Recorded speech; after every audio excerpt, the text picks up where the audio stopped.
Hello, everybody. This is John Ginoli from Pansy Division. And I'm Chris Freeman from Pansy Division. The first And T-shirt I got from John.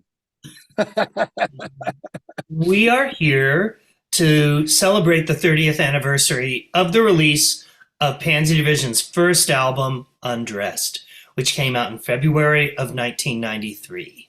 So we have several guests that we've invited to chat with us who were involved with the band at that time. And so we want to share those conversations with you.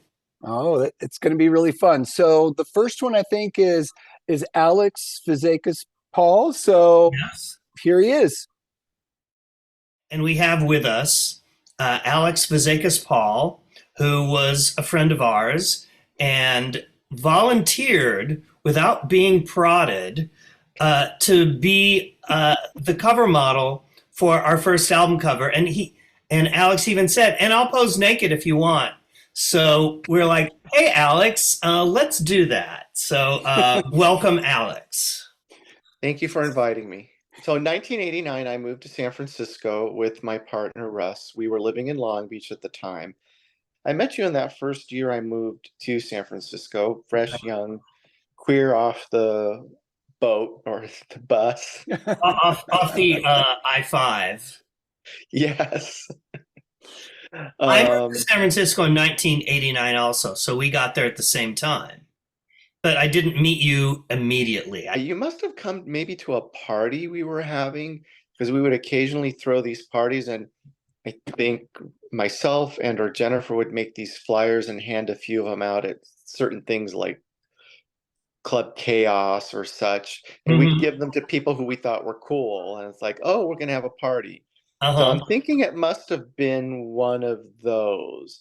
But Russ had long hair, and I know, John, you had a penchant for long-haired, slender guys. So I think you had a sort of an interest in Russ at the time, But you were possibly. cute and you had long hair too. And I had long hair at I the time also.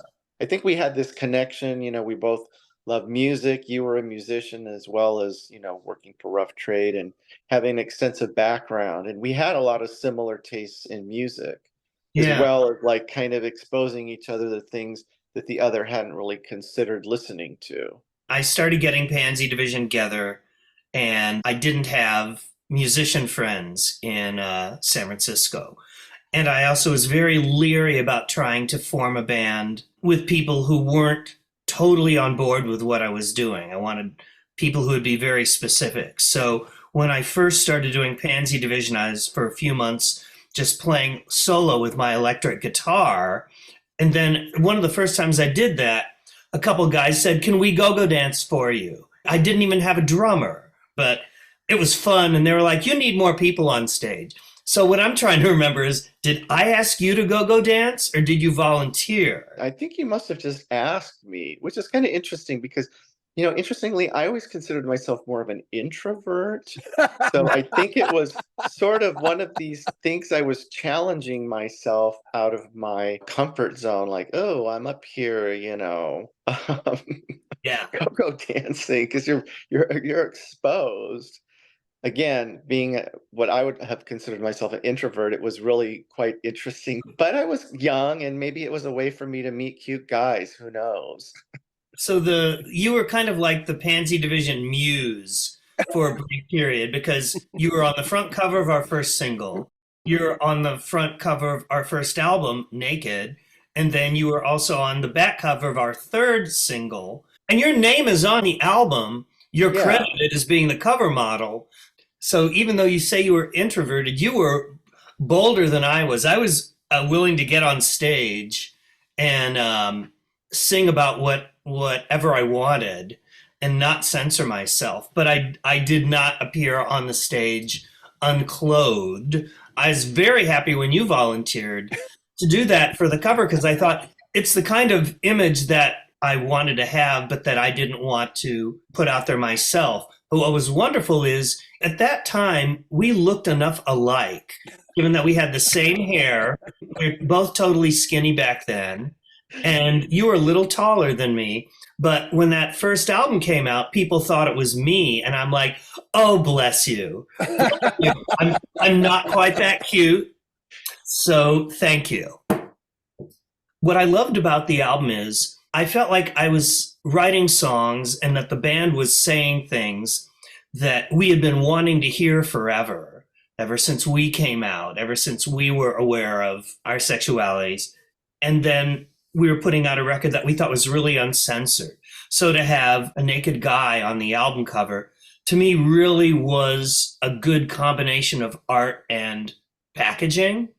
So we've got this record, and the album cover really represents the album very well. I did want to Well, I show the can't. album cover. So we thought about doing a gatefold LP, but that was going to be expensive.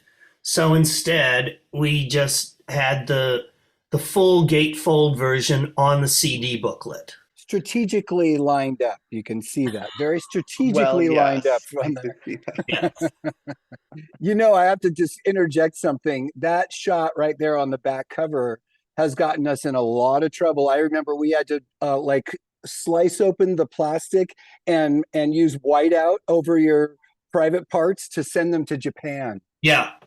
Yeah. Oh, Yeah. interesting. And That's too bad.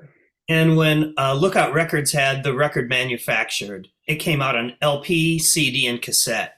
And they got farmed out to different places. So apparently the cassette maker was in Alabama and they refused to do it. So it had to go somewhere else to get done. So it got done. It wasn't a problem. But, there was some controversy about it. You're there nude, but it's not an erect penis. So it's like It's artwork over art. the years, artwork over the Yeah. years, over the centuries. Here's just a beautiful man who is not wearing any clothes in his natural state. So how can that be obscene? But, it's all in the eye of the beholder, and there's just a lot of conformity about those kinds of issues. So how did it feel to you to be on that cover? I didn't really think about it that much. For me, it was just sort of challenging the norms. By the time I had decided to move to San Francisco, I was pretty left far, as far as my openness to certain things. Society as a whole is pretty, especially in America, very uptight about nudity. The human body, we're supposed to be natural, but somehow it's dirty. In a lot of classical art, breasts are uncovered, and sometimes, vaginas, there might be a bush there or something. But with men, generally speaking, phallus is covered. And, you can read a lot of different books on history and art and society and sociology, and how the covering of the phallus is sort of this power thing. And so for me, it was just more challenging things. At that time period that the album came out and Pansy Division was coming to be was during the period of, again, Club Chaos, Club Uranus, Queer Nation, which was challenging a lot of the norms, and activist stuff from the late 80s, early 90s. We all these young queers coming to San Francisco to kind of let loose and be themselves and express themselves. I had been involved with ACT UP, and then Queer Nation kind of followed ACT UP. ACT UP being a explicitly political group trying to stop the AIDS crisis and solve the AIDS crisis, whereas Queer Nation was a way of representing more overall freedoms, but being very in your face, like going to places and then, a group of gay guys go to a place, or a bunch of dykes and fags that go to a place and then have a kiss in public, in a restaurant or in the street. So there was like politics from different approaches were happening at that time that this album came out. Yes, agreed. ACT UP definitely came from the AIDS crisis we're all dealing with. But then, on top of that, we're coming out of a period of Reagan, which people were like trying to kind of go back to the 50s, and then, Bush. then we had the whole Jesse Helms stuff. So there was a lot of this repression going on. So we had this late 60s, 70s gay liberation that had happened. Then the AIDS crisis came and that kind of shifted everyone's priorities. But then a lot of the conservative leadership in the United States, and all the names I had just previously mentioned, and plus many others, were putting us in this place where we were coming out of the closet, then sort of trying to be pushed back into the closet. So I think the whole queer nation stuff was all just a reaction to all that. And it was it was great. And a lot of it was fun, I thought. And so I think what Queer Nation did and what Pansy Division tried to do was take things that were making us angry and tried to turn them around and be defiant in the face of those things, and to try to be happy and live a happy life. So that was the idea of Pansy Division, is we're going to celebrate our sexuality and we're going to sing about it in no uncertain terms, and we're going to have visuals that in no uncertain terms reflect that. You guys were talking about the culture of what was going on in San Francisco that sort of set the stage, if you will, for this. But then on the other side, you have the PMRC, Parents Resource Music Center, PMRC. Back then, they wanted to put warning stickers on anything that had, questionable content that the Washington wives were concerned about. And I was determined that we were not going to have that, because I thought there is nothing. I mean, our songs are, some of them are full of 4-letter words, but I thought there's this propaganda machine against people like us, and we need to get our stuff out there any way we can. So I'm not going to capitulate to having our records labeled as being, parental advisory. I thought by being on a small label, we could avoid it, and we did. But that was really common at that era, like the 80s right into the early 90s, and went on for a long time. I did want to ask, because, we were playing the songs that were on Undressed while you were go-go dancing for us before the album came out. So just tell me what you remember about any of the songs that we used to play that, you used to have to come up with some kind of interpretation for. If not, you were just shaking your butt around. So I have one of these, the pre-release of Undressed. So these have a lot of the songs we was go-go dancing to at the time. So like Femme in a Black Leather Jacket. I think I had some like black leather jacket thing, and I'm up there with, in a jock strap and probably boots with long hair, exactly kind of flailing around on the stage. So I guess I was just kind of playing into that, bunnies, when we had, I would have 1 or 2 or 3 sometimes go-go dancing partners. We would sort of mucking each other on stage. And in the Homo Christmas video too. Oh yeah. The candy canes. Yes. Yes. Thanks to social media, every holiday I am reminded. And boy, I look back at that video now. What a great video, but boy, was I hamming it up. I was really getting into being campy for some reason. That worked really well. It really was good. I guess so. Well, I was clearing it out for sure. Although I remember when you showed up for that video shoot, you had just cut all your hair off, and I was so sad. I think you even took me aside and said, I don't know. Wait a minute. Without the hair. Yeah. And we had to do it. Oh, yeah. It was shocking when I first saw it. When I met John, the album was this. This is what I got. Mm-hmm. So it was everything that had been recorded for the first record. And then later we went and re-recorded a couple things. But so to be clear, Alex held up a cassette, which was the actual final album, but those are copies we had made before it came out. And what you have is the demo version of the album. Yes. I had recorded the album as a demo, and so much of it turned out to be final product. I think it was 9 out of 13 songs.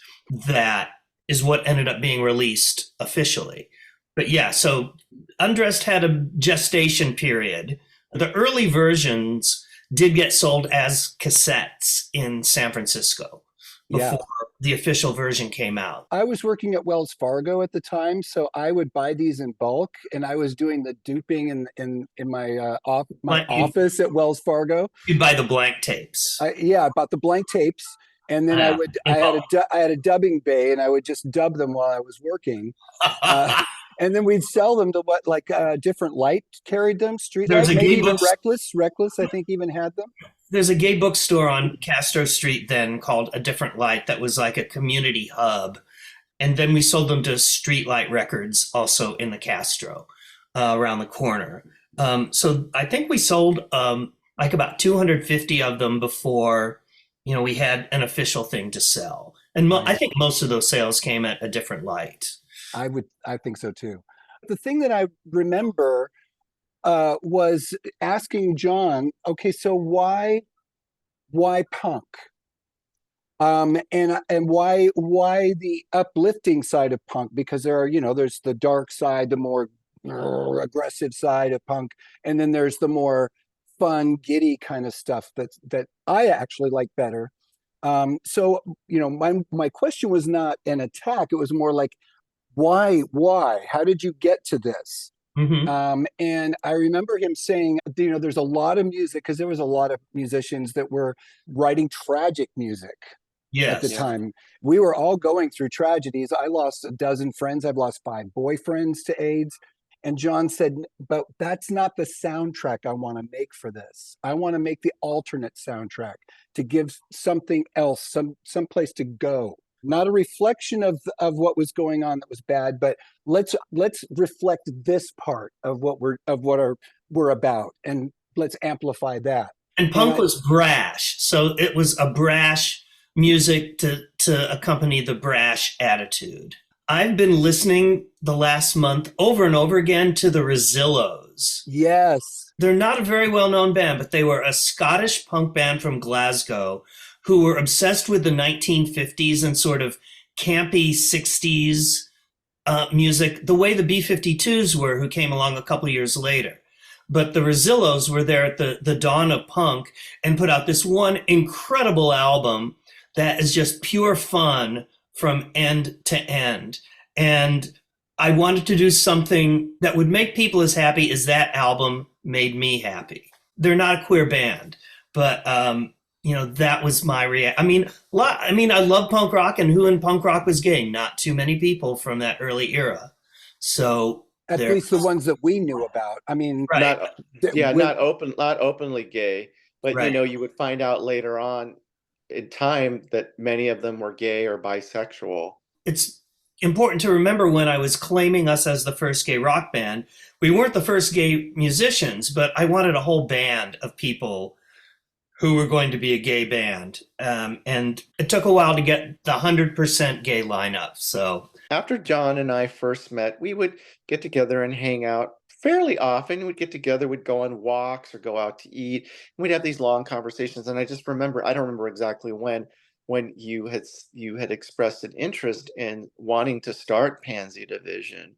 Your frustrations about some of the things with, people not being out or not hearing the type of music you want to hear, about, people's experiences with love and stuff like that. And all the things you're singing about. And I think you really wanted to see more of that, and to express that. A lot of stuff was happening very quickly, so that the album coming out, from the band to the album and all that, just boom, boom, boom, it just sort of happened organically, I guess is how I would best describe it.